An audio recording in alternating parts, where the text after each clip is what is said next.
Railway X and tips മലയാളത്തിൻ്റെ പുതിയൊരു വീഡിയോയിലേക്ക് എല്ലാവർക്കും സ്വാഗതം. ഇനി വരാൻ പോകുന്ന KSEBയുടെ സബ് എഞ്ചിനീയർ അതുപോലെ അസിസ്റ്റൻറ്റ് എഞ്ചിനീയർ തസ്തികയിലേക്കുള്ള ഓൺലൈൻ ക്ലാസ്സാണ് ഇപ്പോൾ നടക്കുന്നത്. ഇത് രണ്ടാമത്തെ ക്ലാസ്സാണ്. Topic AC ഫണ്ടമെൻ്റൽസ്. ടോപ്പിക്കിലേക്ക് പോകുന്നതിന് മുമ്പ് ചാനൽ ആരെങ്കിലും സബ്സ്ക്രൈബ് ചെയ്ത ആരെങ്കിലും ഒന്ന് സബ്സ്ക്രൈബ് ചെയ്തേക്കുക. ആ ബെൽ ബട്ടൺ കൂടി ഒന്ന് എനേബിൾ ചെയ്തേക്കുക. ആൾട്ടർനേറ്റിംഗ് കറണ്ട് അല്ലെങ്കിൽ ആൾട്ടർനേറ്റിംഗ് വോൾട്ടേജ് എന്ന് പറയുന്നത് ടൈമിനനുസരിച്ച് മാഗ്നിറ്റ്യൂഡ് ചേഞ്ച് ആകുന്ന കറണ്ടിനെയും വോൾട്ടേജിനെയും പറയുന്ന പേരാണ് ആൾട്ടർനേറ്റിംഗ് കറണ്ട് അല്ലെങ്കിൽ alternating voltage. It's A time varying quantity. ഇവിടെ ഞാൻ കാണിച്ചിരിക്കുന്ന ഈ വേവ് ഫോം ഒരു ആൾട്ടർനേറ്റിംഗ് വോൾട്ടേജിൻ്റെ വേവ് ഫോമാണ് കാണിച്ചിരിക്കുന്നത്. ഇതിനൊരു പാറ്റേൺ, ഈ വേവ് ഫോമിൽ ഒരു പാറ്റേൺ എന്ന് പറയുമ്പോൾ ടൈമിനനുസരിച്ച് മാഗ്നിറ്റ്യൂഡ് ചേഞ്ച് ആകുന്നുണ്ട്. ഈ മാഗ്നിറ്റ്യൂഡ് എങ്ങനെ ചേഞ്ച് ആവുമെന്ന് നമുക്ക് നോക്കാം. 0 to maximum, then 0 to negative maximum, 0 positive maximum, 0 negative maximum. ഈ ഒരു പാറ്റേണിലാണ് ഈ വേവ് ഫോം ഫോളോ ചെയ്യുന്നത്. സോ ഇതിൻ്റെ maximum value and this is the maximum value. ഈ മാക്സിമം വാല്യൂ നമ്മൾ പറയുന്ന പേര്, ഈ വോൾട്ടേജിൻ്റെ മാക്സിമം വാല്യൂവിന് പറയുന്ന പേരാണ് പീക്ക് വാല്യൂ അല്ലെങ്കിൽ ആംപ്ലിറ്റ്യൂഡ്. വോൾട്ടേജിൻ്റെ പീക്ക് വാല്യൂ അല്ലെങ്കിൽ ആംപ്ലിറ്റ്യൂഡ് വാല്യൂ നമ്മൾ സൂചിപ്പിക്കുന്ന ലെറ്ററാണ് V0 അല്ലെങ്കിൽ VM. വി എന്ന് പറയുന്ന ലെറ്റർ പോലെ തന്നെയാണ് വോൾട്ടേജിനെ നമ്മൾ വേറൊരു ലെറ്റർ കൊണ്ട് സൂചിപ്പിക്കാറുണ്ട് E. സോ E0യും സൂചിപ്പിക്കാറുണ്ട് EM. സോ ഈ 4 ലെറ്റേഴ്സ് കൊണ്ട് വോൾട്ടേജിൻ്റെ പീക്ക് വാല്യൂ അല്ലെങ്കിൽ മാക്സിമം വാല്യൂവിനെ നമ്മൾ സൂചിപ്പിക്കാറുണ്ട്. അതേപോലെ സിമിലർലി ഇതൊരു കറണ്ട് വേവ് ഫോം ആയിരുന്നുവെങ്കിൽ കറണ്ടിൻ്റെ മാക്സിമം വാല്യൂ നമ്മൾ സൂചിപ്പിക്കും I0 അല്ലെങ്കിൽ IM. സോ ഇതിൻ്റെ മാഗ്നിറ്റ്യൂഡ് ടൈമിനനുസരിച്ച് വേരി ചെയ്തുകൊണ്ടിരിക്കും. ദാറ്റ് മീൻസ് ഓരോ ഇൻസ്റ്റൻറ്റിലും ഇതിൻ്റെ മാഗ്നിറ്റ്യൂഡ് ഓരോന്നായിരിക്കും. 0 to maximum, maximum to 0, 0 to negative maximum to 0, ആ ഒരു പാറ്റേണിൽ ഫോളോ ചെയ്യും. സോ ഇതിൻ്റെ ഒരു ഇൻസ്റ്റൻറ്റേനിയസ് വാല്യൂവിനെ നമുക്ക് റെപ്രസെൻറ്റ് ചെയ്യാൻ പറ്റത്തുള്ളൂ ഇതിൻ്റെ magnitude. So instantaneous value of current, instantaneous value of alternating current നമ്മൾ സൂചിപ്പിക്കുന്നതാണ് I I0 sin ωt. ഇവിടെ I0 എന്ന് പറയുന്നത് നമ്മൾ നേരത്തെ പറഞ്ഞ പോലെ തന്നെ I0 is the maximum value അല്ലെങ്കിൽ peak value of alternating current. ഇവിടെ ഈ സൈനും കോസും വന്നത് ആ വേവ് ഫോമിൻ്റെ ഷേപ്പിനെ ഡിപ്പെൻഡ് ചെയ്തിരിക്കും. അത് സൈൻ വേവ് ഫോം ആണെന്നുണ്ടെങ്കിൽ അവിടെ സൈൻ വരും, കോസ് വേവ് ഫോം ആണെന്നുണ്ടെങ്കിൽ കോസ് വേവ് ഫോമിൻ്റെ ഷേപ്പ് ആണെന്നുണ്ടെങ്കിൽ അവിടെ കോസ്. സോ നെക്സ്റ്റ് ഇവിടെ വരുന്നത് T. ഈ ഇക്വേഷനിൽ T എന്ന് പറയുന്നത് ടൈമിനനുസരിച്ച് വേരി ചെയ്യുന്ന ക്വാണ്ടിറ്റിയാണ്. So this is time. Next ഇവിടെ വേറെന്ന് പറയുന്നത് omega is the angular frequency. ഒമേഗയുടെ equation omega is equal to 2π divide by T. Omega is equal to 2π divide by T. T means time period. ഇതാ ഇവിടെ ടൈം പീരീഡിൻ്റെ ഇവിടെ കാണിച്ചിട്ടുണ്ട്. ഇതാണ് ടൈം പീരീഡ്. സോ ഒരു വേവ് ഫോം എന്ന് പറയുന്നത്, ഒരു വേവ് ഫോമിൻ്റെ ഒരു ഫുൾ സൈക്കിൾ എന്ന് പറയുന്നത് അതിൻ്റെ പോസിറ്റീവ് ഹാഫ് സൈക്കിളും നെഗറ്റീവ് ഹാഫ് സൈക്കിളും ചേർന്നതിനാണ് ഒരു വേവ് ഫോമിൻ്റെ ഫുൾ സൈക്കിൾ എന്ന് പറയുന്നത്. അപ്പോൾ ടൈം പീരീഡ് എന്താണെന്ന് ചോദിച്ചാൽ time taken by an alternating quantity to complete the cycle. ഒരു സൈക്കിൾ കംപ്ലീറ്റ് ചെയ്യാനായിട്ട് എത്ര ടൈം എടുക്കുന്നു ആ ടൈമിന് പറയുന്ന പേരാണ് time period of an alternating quantity. അപ്പോൾ ഒമേഗയുടെ ഇക്വേഷൻ ഓർത്ത് വെച്ചേക്കുക. ഒമേഗയുടെ ഇക്വേഷൻ 2π ബൈ T. ടൈം പീരീഡും ഫ്രീക്വൻസിയും തമ്മിലുള്ള റിലേഷൻ നമുക്കറിയാം. T is equal to 1 divide by F. So അത് നമ്മൾ സബ്സ്റ്റിറ്റ്യൂട്ട് ചെയ്യുകയാണെന്നുണ്ടെങ്കിൽ ഒമേഗയുടെ ഇക്വേഷൻ നമുക്ക് കിട്ടും. Omega is equal to 2πf. Omega is angular frequency. Next ഇതേപോലെ തന്നെ നമ്മൾ I0 sin ωt നമ്മൾ instantaneous value of alternating current എഴുതിയതുപോലെ തന്നെ instantaneous value of alternating EMF അല്ലെങ്കിൽ ഇൻസ്റ്റൻറ്റേനിയസ് വാല്യൂ ഓഫ് ആൾട്ടർനേറ്റിംഗ് വോൾട്ടേജിൻ്റെ ഇക്വേഷൻ എഴുതാം. E0 sin ωt അല്ലെങ്കിൽ E0 cos ωt. E0 is maximum value അല്ലെങ്കിൽ peak value of alternating voltage. Next average value and RMS value. എന്താണ് ഒരു alternating voltage അല്ലെങ്കിൽ alternating കറണ്ടിൻ്റെ average value അല്ലെങ്കിൽ mean value? എന്താണ് അതിൻ്റെ RMS വാല്യൂ നോക്കാം. ആദ്യം നമുക്ക് ആവറേജ് വാല്യൂ നോക്കാം. ആവറേജ് വാല്യൂവിൻ്റെ വേറൊരു പേരാണ് മീൻ വാല്യൂ ഓഫ് AC. രണ്ടും ഒന്നാണ്, ആവറേജ് വാല്യൂ അല്ലെങ്കിൽ mean value. Average value or mean value of AC is the steady or direct current which transfers in the circuit the same charge as it transferred by the AC during the alternation is called the mean or average value of alternating. എന്താണ് alternating voltage അല്ലെങ്കിൽ average value of an alternating quantity എന്ന് പറഞ്ഞാൽ ഒരു 5 ampere A C, ഇതിൻ്റെ mean value എന്താണെന്ന് ചോദിച്ചാൽ ഒരു material ഒരു കണ്ടക്ടറിൽ കൂടെ ഒരു 5 ആംപിയർ എ സി കടത്തിവിട്ടപ്പോൾ ടി സെക്കൻഡ് കടത്തിവിട്ടപ്പോൾ അതിൽ ട്രാൻസ്ഫർ ചെയ്ത, അതായത് ആ മെറ്റീരിയലിൻ്റെ ഒരു എൻഡിൽ നിന്നും മറ്റൊരു എൻഡിലേക്ക് ട്രാൻസ്ഫർ ചെയ്ത ചാർജിൻ്റെ quantity Q. 5 ampere A C T second കടത്തിവിട്ടപ്പോൾ അതിൽ കൂടെ ട്രാൻസ്ഫർ ചെയ്ത ചാർജിൻ്റെ ക്വാണ്ടിറ്റി ക്യൂ എങ്കിൽ ഈ സെയിം ടൈമിൽ ക്യൂ എന്ന് പറഞ്ഞ ചാർജ് അതിൽ കൂടി ട്രാൻസ്ഫർ ചെയ്യാൻ എത്ര എമൗണ്ട് ഓഫ് ഡി സി അല്ലെങ്കിൽ സ്റ്റഡി കറണ്ട് കടത്തിവിടണം? ആ സ്റ്റഡി കറണ്ടിൻ്റെ ക്വാണ്ടിറ്റിക്ക് പറയുന്ന പേരാണ് ഈ 5 ആംപിയറിൻ്റെ മീൻ വാല്യൂ. ഓക്കെ, അപ്പോൾ ഇത്രയേ ഉള്ളൂ. The steady or direct current which transfers in the circuit the same charge as transferred by the AC during the alternation is called mean value or average value. നമുക്ക് അതിൻ്റെ equation നോക്കാം. മീൻ വാല്യൂൻ്റെ ഇക്വേഷനാണ് I M കൊണ്ട് നമുക്ക് സൂചിപ്പിക്കാം. IM is equal to 2I0 divided by pi. 2I0 divided by pi. I0 എന്താണെന്നറിയാം. I0 is the maximum value of current അല്ലെങ്കിൽ peak value of current. ഇവിടെ 2ഉം പൈയും കോൺസ്റ്റൻ്റ് ആണ്. സോ ആ കോൺസ്റ്റൻ്റ് വാല്യൂ സബ്സ്റ്റിറ്റ്യൂട്ട് ചെയ്യുകയാണെന്നുണ്ടെങ്കിൽ നമുക്ക് കുറച്ചുകൂടെ ഒരു ഷോർട്ടായിട്ടുള്ള ഫോമിൽ കിട്ടും. മാക്സിമം വാല്യൂ അല്ലെങ്കിൽ average value is equal to 0.636 I0 എന്ന് കിട്ടും. അത് ജസ്റ്റ് ഒന്ന് ഓർത്ത് വെച്ചേക്കുക, വളരെ ഇമ്പോർട്ടൻറ്റ് ഫോമിലാണ്. Average value of an A C quantity അല്ലെങ്കിൽ alternating quantity is equal to 0.636 I0. ആ 636 I0 നമുക്ക് ഇത് ഇങ്ങനെയും പറയാം, 63.6% ഓഫ് പീക്ക് വാല്യൂ അല്ലെങ്കിൽ 0.636 ടൈംസ് ഓഫ് പീക്ക് വാല്യൂ എന്നും പറയാം. ഇത് ആൾട്ടർനേറ്റിംഗ് കറണ്ടിൻ്റെ മീൻ വാല്യൂ അല്ലെങ്കിൽ ആവറേജ് വാല്യൂൻ്റെ ഇക്വേഷൻ. ഇതേപോലെ ആൾട്ടർനേറ്റിംഗ് വോൾട്ടേജിൻ്റെ മീൻ വാല്യൂ അല്ലെങ്കിൽ ആവറേജ് വാല്യൂൻ്റെ equation EM is equal to is ഇവിടെ I0 അല്ല, ഇവിടെ E0 ഡിവൈഡ് ബൈ പൈ. അല്ലെങ്കിൽ നമുക്ക് ഷോർട്ടായിട്ട് എങ്ങനെ എഴുതാം? EM is equal to 0.636 E0. 0.636 E0. So ഈ രണ്ട് ഫോമുലയും ഒന്ന് ഓർത്ത് വെച്ചേക്കുക. ഇതാണ് ആവറേജ് വാല്യൂ അല്ലെങ്കിൽ mean value. Next RMS value, root mean square value. എന്താണ് ഇതിൻ്റെ ഡെഫിനേഷൻ എന്ന് പറയാൻ? നേരത്തെ നമ്മൾ ചാർജ് ട്രാൻസ്ഫർ ചെയ്തു. സെയിം എക്സാമ്പിൾ വെച്ച് നമുക്ക് ഇവിടെ എന്താണ് നോക്കാം, എന്താണ് RMS വാല്യൂ നോക്കാം. ഒരു 5 ആംപിയർ എ സി ടി സെക്കൻഡിൽ ഒരു മെറ്റീരിയൽ കൂടി അല്ലെങ്കിൽ ഒരു കണ്ടക്ടറിൽ കൂടി കടത്തി വിട്ടപ്പോൾ എനിക്ക് അവിടെ എമൗണ്ട് ഓഫ് ഹീറ്റ് എനർജി കിട്ടി. എമൗണ്ട് ഓഫ് ഹീറ്റ് പ്രൊഡ്യൂസ് ചെയ്തു. എങ്കിൽ same heat amount of heat produce ചെയ്യാൻ ടി സെക്കൻഡ് പ്രൊഡ്യൂസ് ചെയ്യണം. ആ പ്രൊഡ്യൂസ് ചെയ്യാൻ ഞാൻ എത്ര എമൗണ്ട് ഓഫ് സ്റ്റഡി കറണ്ട് അല്ലെങ്കിൽ എത്ര എമൗണ്ട് ഓഫ് ഡി സി ആ മെറ്റീരിയൽ കൂടി കടത്തി വിടണം? ഈ ഡി സി ക്വാണ്ടിറ്റിക്ക് പറയുന്ന പേരാണ് ഈ 5 ആംപിയർ എ സിയുടെ RMS വാല്യൂ. അവിടെ മീൻ വാല്യൂ എന്ന് പറയുമ്പോൾ ചാർജ് ട്രാൻസ്ഫർ ആയിരുന്നു, അതിൻ്റെ എമൗണ്ട് ആയിരുന്നു. ഇവിടെ ഹീറ്റ് പ്രൊഡ്യൂസറിൻ്റെ അതിനെ ബേസ് ചെയ്താണ് RMS വാല്യൂ ഡെഫിനിഷൻ. സോ ഡെഫിനിഷനൊന്നും അത്ര വലിയ ഇമ്പോർട്ടൻ്റ് അല്ല, നമുക്ക് വേണ്ടത് ഇക്വേഷൻസും കാര്യങ്ങളാണ് നമുക്ക് വേണ്ടത്. സോ ഇക്വേഷൻ എന്താണെന്ന് നോക്കാം. RMS വാല്യൂൻ്റെ ഇക്വേഷൻ എന്താണെന്ന് നോക്കാം. RMS വാല്യൂൻ്റെ equation RMS value of current is equal to I0 divide by √2. I0 divide by √2. ഇവിടെ 1/√2 നമ്മൾ നമ്മൾ വാല്യൂ എടുക്കുന്നു. സോ നമുക്ക് കുറച്ചുകൂടെ ഷോർട്ടായിട്ട് നമുക്ക് ആൻസർ കിട്ടുന്നു. IRMSൻ്റെ വാല്യൂ 0.707 I0. അതേപോലെ നമുക്ക് അല്ലെങ്കിൽ 707 I0 അല്ലെങ്കിൽ എത്ര പെർസെൻറ്റേജ്?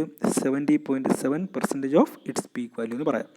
അതേപോലെ വോൾട്ടേജിന് സിമിലർലി തന്നെ വോൾട്ടേജിൻ്റെ കേസ്, ഒരു ആൾട്ടർനേറ്റീവ് വോൾട്ടേജിൻ്റെ കേസ് എടുത്താൽ RMS is equal to E0 divide by √2. അതിൻ്റെ ഷോർട്ടായിട്ടുള്ള ആൻസർ 0.707 E0.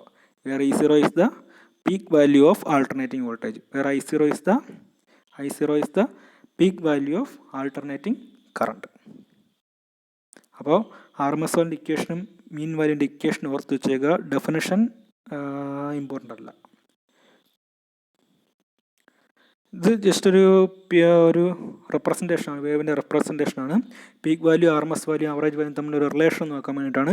സപ്പോസ് നമ്മുടെ പീക്ക് വാല്യൂൻ്റെ വാല്യൂ 1 വോൾട്ട് ആണെന്നുണ്ടെങ്കിൽ, പീക്ക് വാല്യൂൻ്റെ വാല്യൂ 1 വോൾട്ട് ആണെന്നുണ്ടെങ്കിൽ ആ വേവ് ഫോമിൻ്റെ ആർ എം എസ് വാല്യൂ 0.707 ആയിരിക്കും.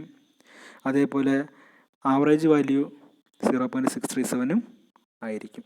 സോ മാക്സിമം വാല്യൂ 1, തൊട്ട് താഴെ ആർ എം എസ് ആയിരിക്കും, തൊട്ട് താഴെ ആവറേജ് വാല്യൂ. ഈ ഒരു റിലേഷൻ കാണിക്കുകയാണ് ഈ ഒരു വേവ് ഫോം ഉൾപ്പെടുത്തിയത്. Next, form factor. Form factor is the ratio of R M S value to its average value. R M S വാല്യൂൻ്റെയും ആവറേജ് വാല്യൂൻ്റെയും റേഷ്യോയ്ക്ക് പറയുന്ന പേരാണ് form factor. Represent letter KF. So KF is equal to R M S value divide by average value.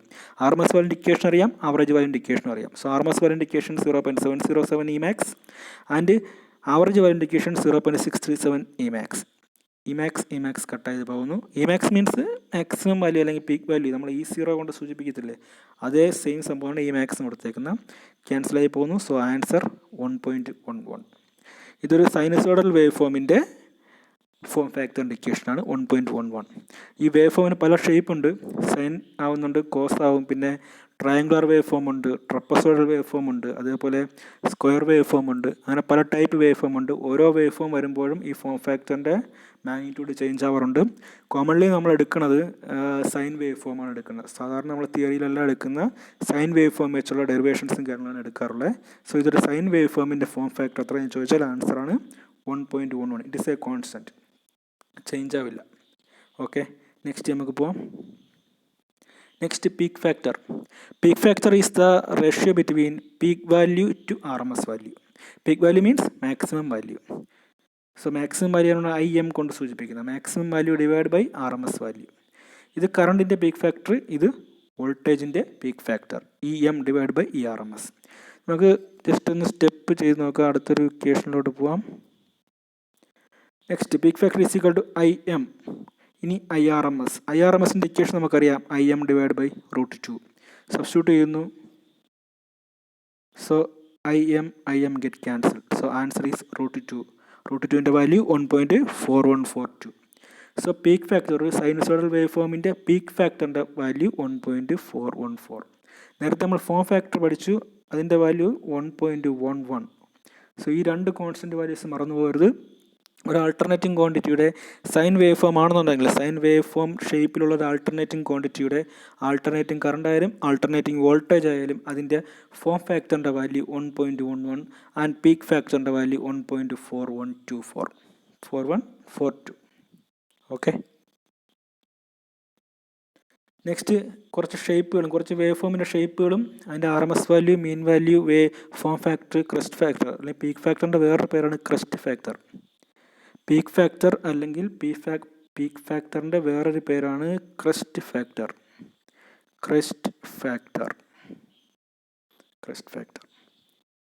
Okay, ഇതിൽ ആദ്യം ഏതൊക്കെ wave form ഉണ്ടെന്ന് നോക്കാം. Sine wave, half rectification wave, full rectification wave, triangular wave, square wave. ഇതിൽ വേറെ ഷേപ്പുകളും ഉണ്ട്, പക്ഷേ ഏറ്റവും ഇമ്പോർട്ടൻ്റ് ആയിട്ടുള്ള ഒരു 5 ഷേപ്പുകളാണ് ഇത്. ഇതിൻ്റെ മാക്സിമം, ഇതിൻ്റെ ക്വാണ്ടിറ്റീസ്, ഇതിൽ ഓരോന്നിൻ്റെയും വാല്യൂ മാക്സിമം മെമ്മറൈസ് ചെയ്യാൻ നോക്കിക്കൊള്ളുക. കാര്യം ഏത് വേണമെങ്കിലും എടുത്ത് എക്സാമിന് ചോദിക്കാം. ഇതിൽ ഏതൊക്കെയാണ് ഇമ്പോർട്ടൻ്റ്, എങ്ങനെയൊക്കെയാണ് ക്വസ്റ്റ്യൻ പറയുന്നത് നമുക്ക് നോക്കാം. ആദ്യം RMS വാല്യൂ ഒന്ന് കമ്പയർ ചെയ്ത് നോക്കാം. RMS വാല്യൂ നോക്കുമ്പോൾ സൈൻ വേവിൻ്റെയും ഫുൾ റെക്ടിഫിക്കേഷൻ വേവിൻ്റെയും സെയിം ആണ്. RMS വാല്യൂ സെയിം ആണ്. പിന്നെ സ്ക്വയർ വേവിൻ്റെ 1 ആണ്. സ്ക്വയർ വേവിൻ്റെ RMS value, mean value, form factor, crest factor എല്ലാം 1 തന്നെയാണ്. സോ അതൊന്ന് ഓർത്ത് വെച്ചേക്കുക. സോ RMS വാല്യൂൻ്റെ കേസിൽ സൈൻ വേവിൻ്റെയും ഫുൾ റെക്ടിഫിക്കേഷനും സെയിം ആണ്, 0.707. സ്ക്വയർ വേവിൻ്റെത് 1 ആണ്. ഇതിൽ ക്വസ്റ്റ്യൻ ചിലപ്പോൾ എങ്ങനെ ചോദിക്കുമെന്ന് പറഞ്ഞാൽ, മാക്സിമം RMS വാല്യൂ ഉള്ള വേവ് ഫോം ഏതാണെന്ന് ചോദിക്കും. മാക്സിമം RMS വാല്യൂ ഉള്ള വേവ് ഫോം സ്ക്വയർ വേവാണ്, 1.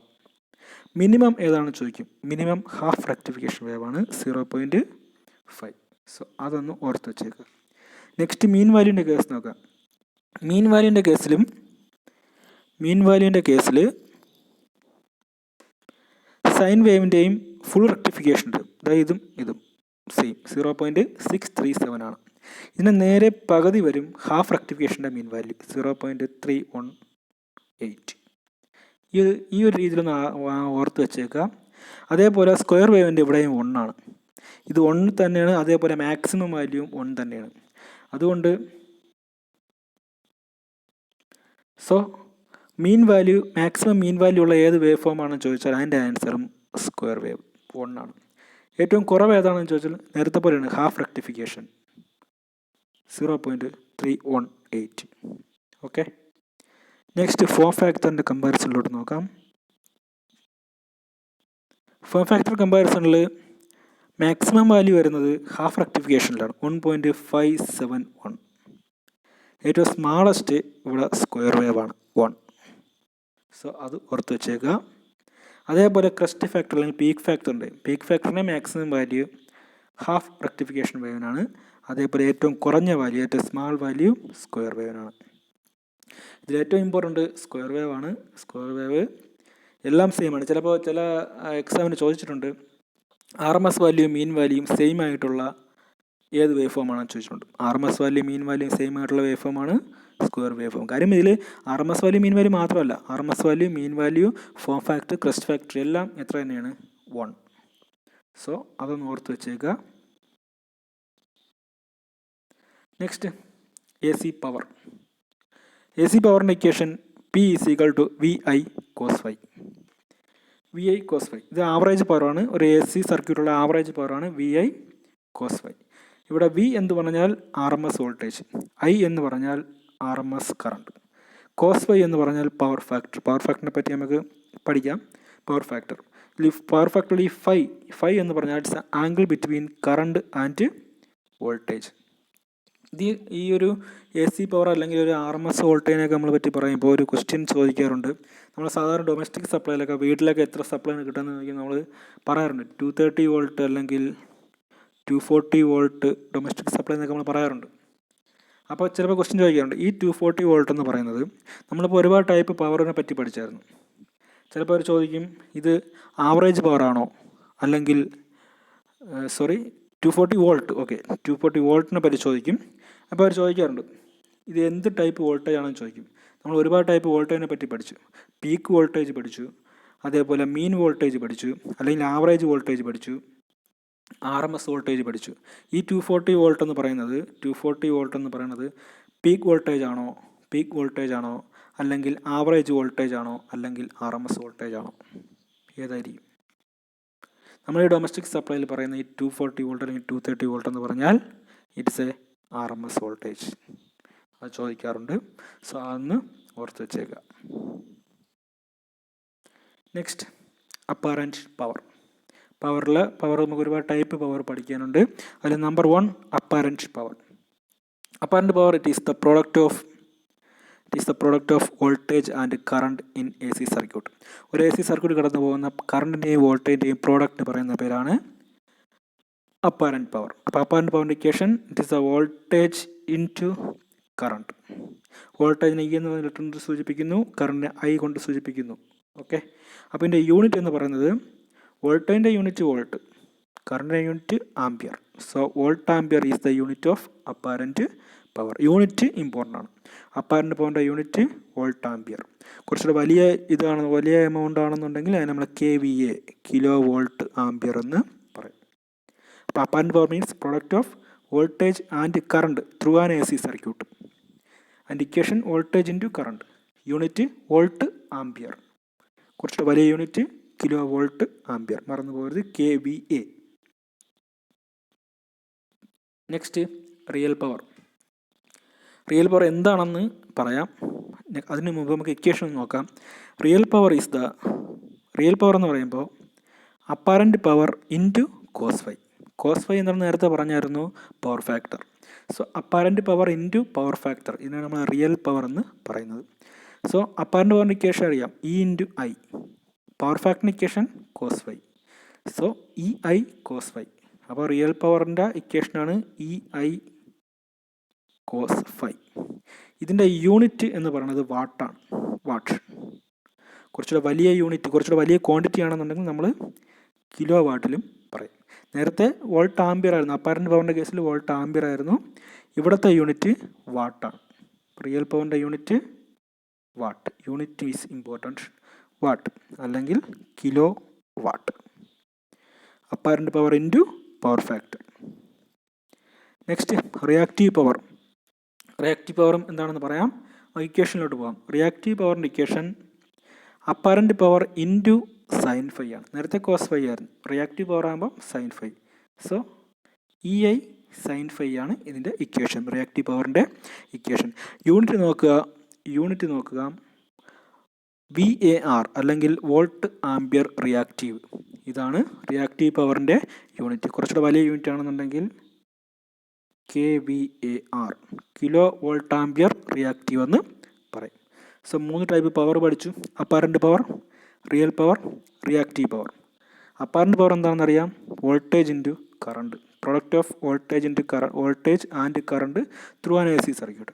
ഇനി എന്താണ് റിയൽ പവർ, എന്താണ് reactive power? What is real power, what is reactive power? Real power എന്ന് പറഞ്ഞാൽ, റിയൽ പവറിന് വേറെ 2 പേരുണ്ട്. റിയൽ പവർ അല്ലെങ്കിൽ ആക്റ്റീവ് പവർ. റിയൽ പവറിൻ്റെ വേറൊരു പേരാണ് ആക്റ്റീവ് പവർ. റിയൽ പവർ അല്ലെങ്കിൽ ആക്റ്റീവ് പവർ. വേറൊരു പേര് true power. Real power, active power, true power എന്നൊക്കെ പറയും. It is the useful power. Real power എന്ന് പറഞ്ഞാൽ യൂസ്ഫുൾ പവറാണ്. ബട്ട് റിയാക്റ്റീവ് പവർ എന്ന് പറഞ്ഞാൽ യൂസ്ലെസ് പവറാണ്. ഇതാണ് തമ്മിലുള്ള വ്യത്യാസം. റിയൽ പവർ അല്ലെങ്കിൽ ആക്റ്റീവ് പവർ അല്ലെങ്കിൽ ട്രൂ പവർ എന്നൊക്കെ പറയുന്നത് യൂസ്ഫുൾ പവറാണ്. But reactive power is A useless power. എന്താണ് ഈ യൂസ്ഫുൾ പവറും എന്താണ് ഈ യൂസ്ലെസ് പവറും? ഒരു എക്സാമ്പിൾ വെച്ച് പറഞ്ഞുതരാം. ഒരു ഹീറ്ററിൽ നമ്മൾ ഹീറ്റർ ഓണാക്കി, ഒരു സ്വിച്ച് ഓൺ ചെയ്ത് ഹീറ്റർ ഓണാക്കി, നമ്മൾ ഒരു പവർ സോഴ്സ് കൊടുത്തു, ഹീറ്റർ ഓണായിട്ട് ഹീറ്റ് പ്രൊഡ്യൂസ് ചെയ്തു. ഈ ഹീറ്റ് പ്രൊഡ്യൂസ് ചെയ്യാൻ വേണ്ടി ഉപയോഗിക്കുന്ന പവറിന് പറയുന്ന പേരാണ് റിയൽ പവർ. കാര്യം ഹീറ്ററിൻ്റെ ഉപയോഗം എന്താണ്, ഹീറ്റ് പ്രൊഡ്യൂസ് ചെയ്യുക എന്നുള്ളതാണ്. സോ ഹീറ്റ് പ്രൊഡ്യൂസ് ചെയ്യാൻ ഉപയോഗിച്ച പവറിന് പറയുന്ന പേരാണ് real power. That is useful power. Power which do useful work in the circuit, this is called real power. Example, produces heat in heater. അതേപോലെ ലൈറ്റ് ഇൻ ലാമ്പ്. ഒരു ലാമ്പിൽ light കത്താൻ സഹായിക്കുന്ന പവറിന് പറയുന്ന പേരാണ് റിയൽ പവർ. അപ്പോൾ എന്താണ് reactive power? Reactive power is A useless power. എന്താണെന്ന് വെച്ചാൽ it is a power which moves back and fourth between load and source. അത് മീൻസ് നമ്മൾ കൊടുക്കുന്ന ആ ലോഡിനും സപ്ലൈ കൊടുക്കുന്ന ആ സോഴ്സിനും ഇടയിൽ കുറച്ച് പവർ, അത് ബാക്ക് ആൻഡ് ഫോർത്ത് മൂവ്മെൻറ്റ് ചെയ്തുകൊണ്ടിരിക്കും. അങ്ങോട്ടും ഇങ്ങോട്ടും ചുമ്മാ അങ്ങനെ റൊട്ടേറ്റ് ചെയ്തുകൊണ്ടിരിക്കും. അത് വെച്ച് വലിയ ഉപയോഗമൊന്നുമില്ല. അങ്ങനെയുള്ള പവറിന് പറയുന്ന പേരാണ് റിയാക്റ്റീവ് പവർ. അതിൽ കുറച്ച് പവർ എടുത്തിട്ടാണ് അത് എന്ത് ചെയ്യുന്നത്, യൂസ്ഫുൾ വർക്ക് ചെയ്യുന്നത്. ആ യൂസ്ഫുൾ വർക്ക് ചെയ്യുന്ന പവറിന് പറയുന്ന പേര് റിയൽ പവർ. അപ്പോൾ എന്താണ് റിയൽ പവർ എന്നും എന്താണ് റിയാക്റ്റീവ് പവർ എന്നും മനസ്സിലായെന്ന് വിചാരിക്കുന്നു. ഇക്വേഷനും അറിഞ്ഞിരിക്കുക. ഇനി നമുക്ക് ഈ 3 പവർ, അതായത് apparent power, real power and reactive power, ഇത് 3 വെച്ചുകൊണ്ടുള്ള ഒരു relation between apparent power, real power and reactive power നോക്കാം. ഇനി ഏറ്റവും ഇമ്പോർട്ടൻ്റ് ആയിട്ടുള്ളതാണ് പവർ ട്രയാങ്കിൾ, അല്ലെങ്കിൽ പവർ ട്രയാങ്കിൾ വെച്ചുള്ള ആ ഈ ഒരു ടോപ്പിക്ക് നമുക്ക് എക്സ്പ്ലെയിൻ ചെയ്യാം. വളരെ ഇമ്പോർട്ടൻ്റ് ആണ് ഈ പവർ ട്രയാങ്കിൾ ഒന്ന് ഓർത്ത് വെച്ചേക്കണം. വളരെ ഇമ്പോർട്ടൻ്റ്, ഒരുപാട് ക്വസ്റ്റ്യൻസ് ചോദിക്കാൻ ചാൻസ് ഉണ്ട്. ഇതാദ്യം നമുക്ക് അപ്പാരൻറ്റ് പവർ എന്താണെന്ന് നമുക്ക് പഠിക്കാം. അപ്പാരൻറ്റ് പവർ നോക്കിയായിരുന്നു. അപ്പാരൻറ്റ് പവറിൻ്റെ ഇക്വേഷൻ എന്താണ്, VI. അപ്പാരൻറ്റ് പവർ നമ്മൾ സൂചിപ്പിക്കുന്ന ലെറ്ററാണ് S. എസിൻ്റെ ഇക്വേഷൻ നമ്മൾ എഴുതിയിട്ടുണ്ട് VI. അതിനൊക്കെ എൻ്റെ യൂണിറ്റും നമ്മൾ എഴുതിയിട്ടുണ്ട്. എൻ്റെ യൂണിറ്റ് ഈസ് വോൾട്ട് ആംപിയർ. ഇവിടെ സൂചിപ്പിച്ചിട്ടുണ്ട് വോൾട്ട് ആംപിയർ. നെക്സ്റ്റ് P എന്ന് പറയുന്ന സാധനമാണ് നേരത്തെ പഠിച്ചു, റിയൽ പവർ അല്ലെങ്കിൽ ആക്റ്റീവ് പവർ അല്ലെങ്കിൽ ട്രൂ പവർ എന്നൊക്കെ പറയുന്നത്. അതിൻ്റെ ലെറ്റർ നമ്മൾ സൂചിപ്പിക്കുന്ന ലെറ്ററാണ് P. പിയുടെ ഇക്വേഷനും പഠിച്ചു VI cos φ. അതിൻ്റെ യൂണിറ്റ് നമ്മൾ പഠിച്ചു വാട്ട്. നെക്സ്റ്റ് റിയാക്റ്റീവ് പവർ എന്ന് പറയുമ്പോൾ നമ്മൾ സൂചിപ്പിക്കുന്ന ലെറ്ററാണ് Q. അതിൻ്റെ ഇക്വേഷൻ പഠിച്ചിട്ടുണ്ട് Q = VI sin φ. യൂണിറ്റ് അറിയാം VAR അല്ലെങ്കിൽ KVAR, kilo volt ampere reactive. So this is theta അല്ലെങ്കിൽ ഫേസ് ആംഗിൾ. ഫേസ് ആംഗിൾ എന്ന് പറഞ്ഞാൽ it is a angle between voltage and current. Okay.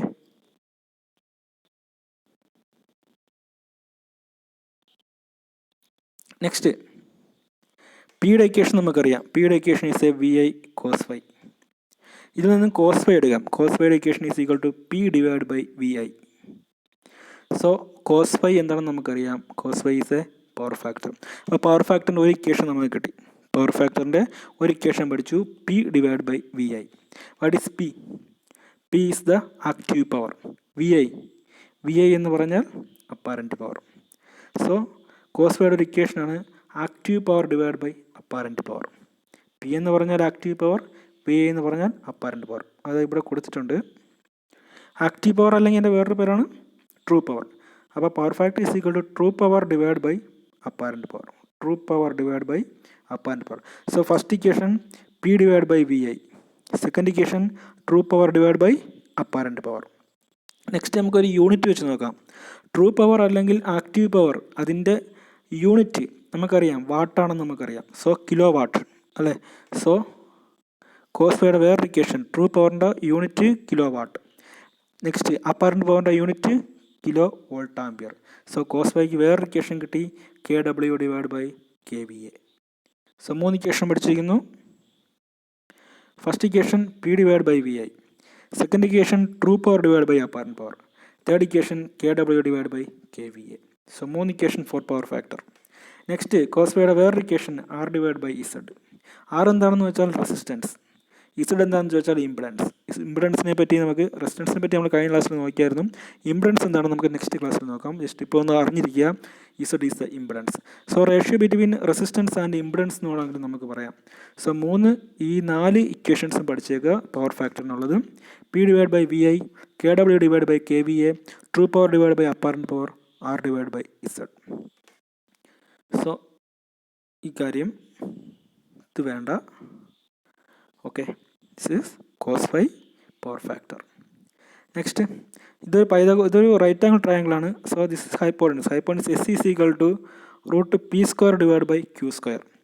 P സ്ക്വയറിന് P means active power. So അതിൻ്റെ unit K W. So K V A is equal to എസിൻ്റെ unit K V A. K V A is equal to root of K W square plus K V A R square. So ഈ ഒരു ഇക്വേഷനും കൂടെ ഒന്ന് ഓർത്ത് വെച്ചേക്കുക. ചിലപ്പോൾ ചെറിയ പ്രോബ്ലംസൊക്കെ ചോദിക്കും, ആ പ്രോബ്ലംസൊക്കെ ചെയ്യാനായിട്ട് യൂസ് ആവും. ആ യൂണിറ്റ് നോക്കി തന്നെ നമുക്ക് വാല്യൂ സബ്സ്റ്റിറ്റ്യൂട്ട് ചെയ്ത് നമുക്ക് ആൻസർ കണ്ടുപിടിക്കാൻ പറ്റും. ഈ യൂണിറ്റ് കറക്റ്റ് അറിഞ്ഞിരുന്നാൽ തന്നെ നമുക്ക് പെട്ടെന്ന് ആൻസർ സബ്സ്റ്റിറ്റ്യൂട്ട് ചെയ്ത് കണ്ടുപിടിക്കാൻ പറ്റും. സോ ഈ ഇക്വേഷൻസൊക്കെ ഒന്ന് ഓർത്ത് വെച്ചേക്കുക. ഈ റിലേഷൻസ്, അതായത് ഈ 3 പവറും തമ്മിലുള്ള റിലേഷൻസൊക്കെ ഒന്ന് ഓർത്ത് വെച്ചേക്കുക. ഫസ്റ്റ് ഓർത്ത് വെച്ചാണ് റിലേഷൻ. ഇതിനെല്ലാത്തിൻ്റെ യൂണിറ്റ് അറിഞ്ഞിരിക്കുക. Unit is very important. Apparent പവറിൻ്റെയും റിയൽ പവറിൻ്റെയും റിയാക്റ്റീവ് പവറിൻ്റെയൊക്കെ യൂണിറ്റ് അറിഞ്ഞിരിക്കുക. നെക്സ്റ്റ് ഈ ഒരു റിലേഷൻ അറിഞ്ഞിരിക്കുക. S is equal to root of P square plus Q square. എസിൻ്റെ യൂണിറ്റ് സബ്സ്റ്റിറ്റ്യൂട്ട് ചെയ്ത് അറിഞ്ഞിരിക്കുക. K V A is equal root of K W square plus K V R square. അതിൻ്റെ കൂടെ തന്നെ പവർ ഫാക്ടറിൻ്റെ 4 ഇക്വേഷൻസും അറിഞ്ഞിരിക്കുക.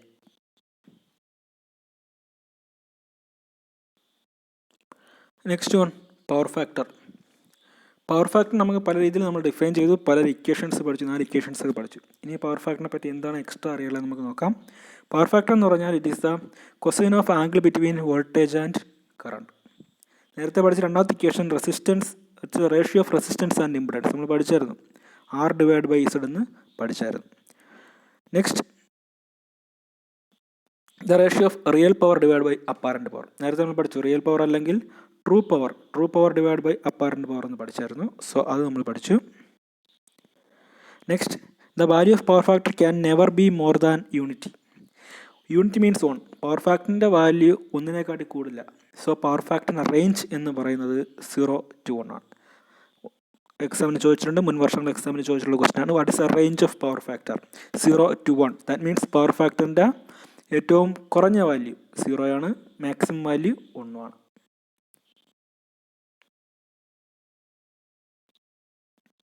Next when power factor is lagging. Power factor നമ്മൾ സപ്പോസ് പവർ ഫാക്ടറിനെ പറ്റി പറയുമ്പോൾ 0.5 എന്ന് പറയുമ്പോൾ അതിൻ്റെ കൂടെ നമ്മൾ ലാഗിങ് എന്ന് പറയും. ലാഗിങ് ഓർ ലീഡിങ് എന്ന് പറയും. എന്താണ് ലാഗിങ് എന്ന് പറയുന്ന മീനിങ്, എന്താണ് ലീഡിങ് എന്ന് പറയുന്ന meaning? When power factor is lagging എന്ന് പറഞ്ഞാൽ അതിൻ്റെ meaning current lags the voltage. Current വോൾട്ടേജിനെ ലാഗ് ചെയ്യുന്നു. Which is possible in the case of inductive circuit. Inductive സർക്യൂട്ടിനെ പറ്റി നമുക്ക് നെക്സ്റ്റ് ക്ലാസ്സിൽ നമുക്ക് നോക്കാം. ഇൻഡക്റ്റീവ് സർക്യൂട്ട് മീൻസ് ഒരു സർക്യൂട്ടിൽ ഇൻഡക്ടർ ഉണ്ടെന്നുണ്ടെങ്കിൽ ഇൻഡക്ടറുള്ള സർക്യൂട്ടിന് പറയുന്ന പേരാണ് inductive circuit. The circuit which contains inductor only എന്ന് പറഞ്ഞ പേരാണ് ഇൻഡക്റ്റീവ് സർക്യൂട്ട്. അപ്പോൾ ഇൻഡക്റ്റീവ് സർക്യൂട്ട് ആണെന്നുണ്ടെങ്കിൽ കറണ്ട് വോൾട്ടേജിനെ ലാഗ് ചെയ്യും, അതിൻ്റെ ഫേസ് ആംഗിൾ ലാഗ് ചെയ്യുന്നുവെങ്കിൽ ആ പവർ ഫാക്ടർ നമ്മൾ പറഞ്ഞ പേരാണ് the power factor is lagging, that means lagging power factor എന്ന് പറയും. അപ്പോൾ lagging power factor is which is possible in the case of inductive circuit. പിന്നെ പവർ ഫാക്ടർ ലീഡിങ് ആണെന്ന് പറഞ്ഞാൽ അതിൻ്റെ മീനിങ് കറണ്ട് വോൾട്ടേജിനെ ലീഡ് ചെയ്യുന്നു. Current Leeds the voltage. ഇതൊക്കെ എക്സാമിന് ചോദിക്കാറുണ്ട്, ഓപ്ഷൻ കാണുമ്പോൾ നമുക്ക് കൺഫ്യൂഷൻ വരും. Power factor is leading which means എന്ന് പറഞ്ഞ ഓപ്ഷനിൽ കറണ്ട് ലീഡ്സ് വോൾട്ടേജ്, അല്ലെങ്കിൽ വോൾട്ടേജ് ലീഡ്സ് കറണ്ട്, അല്ലെങ്കിൽ പവർ ലീഡ്സ് വോൾട്ടേജ്, അല്ലെങ്കിൽ പവർ ലീഡ്സ് കറണ്ട്, അങ്ങനെ എന്തെങ്കിലും 4 ഓപ്ഷൻസ് തരും. സോ എന്താണ് ലാഗ്? ഇപ്പോൾ ലാഗിങ് പവർ ഫാക്ടർ എന്ന് പറഞ്ഞാൽ കറണ്ട് ലാഗ്സ് വോൾട്ടേജ്. അതേപോലെ ലീഡിങ് പവർ ഫാക്ടർ എന്ന് പറഞ്ഞാൽ current leads voltage which occurs in capacitive circuit. അപ്പോൾ ലീഡിങ് പവർ ഫാക്ടർ പറയുന്നത് കപ്പാസിറ്റീവ് സർക്യൂട്ടിലാണ്. Capacitive circuit means the circuit AC circuit containing capacitor only. ഇതിനെ പറയുന്ന പേരാണ് കപ്പാസിറ്റീവ് സർക്യൂട്ട്. അത് നമുക്ക് നെക്സ്റ്റ് ക്ലാസ്സിൽ നോക്കാം. Next, sometimes power factor is express in percentage express ചെയ്യാറുണ്ട്. ദാറ്റ് മീൻസ് 0.8 ലാഗിങ് എന്ന് പറഞ്ഞാൽ നമ്മൾ 0.8 നമ്മൾ ഇൻറ്റു 100 ചെയ്താൽ മതി. സോ 80% ലാഗിങ് എന്ന് പറയും. അപ്പോൾ 80% ലാഗിങ് എന്ന് പറഞ്ഞാൽ അതിൻ്റെ മീനിങ് പവർ ഫാക്ടർ ഈസ് 0.8. അല്ലെങ്കിൽ ഇപ്പോൾ 50% ലീഡിങ് എന്ന് പറഞ്ഞാൽ അതിൻ്റെ മീനിങ് 0.5 പവർ ഫാക്ടർ ലീഡിങ്. ഇതാണ് അതിൻ്റെ മീനിങ്. സോ ഇന്നത്തെ ക്ലാസ് ഇവിടെ വൈൻഡപ്പ് ചെയ്യുകയാണ്. അപ്പോൾ ഇന്നത്തെ ക്ലാസ് എൻ്റെ ചെയ്യണം. ബാക്കി ഇനി കുറച്ചുകൂടെ ഉണ്ട്, നമുക്ക് AC ഫണ്ടമെൻ്റൽസിന് കുറച്ചുകൂടെ ഉണ്ട്. ഇനി പെൻഡിങ് ആയിട്ടുള്ളത് ഇനി AC സർക്യൂട്ട്സ് ആണ്. അത് നമ്മൾ അടുത്ത ക്ലാസ്സിൽ AC സർക്യൂട്ട് നോക്കാം. അപ്പോൾ ക്ലാസ് എല്ലാവർക്കും, ഇന്നത്തെ ഈ ഒരു സെഷൻ എല്ലാവർക്കും മനസ്സിലായി, അല്ലെങ്കിൽ എല്ലാവർക്കും ഇഷ്ടപ്പെടുന്നു കരുതുന്നു. ഇഷ്ടമായിട്ടുണ്ടെങ്കിൽ ലൈക്ക് അടിക്കുക, ഷെയർ ചെയ്യുക. അതേപോലെ നിങ്ങൾക്ക് എന്തെങ്കിലും അഭിപ്രായങ്ങളോ നിർദ്ദേശങ്ങളോ അല്ലെങ്കിൽ സംശയങ്ങളോ ഒക്കെ ഉണ്ടെങ്കിൽ നിങ്ങൾ കമൻറ്റ് ബോക്സിൽ ഇട്ടേക്ക് എന്തെങ്കിലും ഉണ്ടെങ്കിൽ. So thanks for watching. അപ്പോൾ നെക്സ്റ്റ് ക്ലാസ് കാണാം. All the best.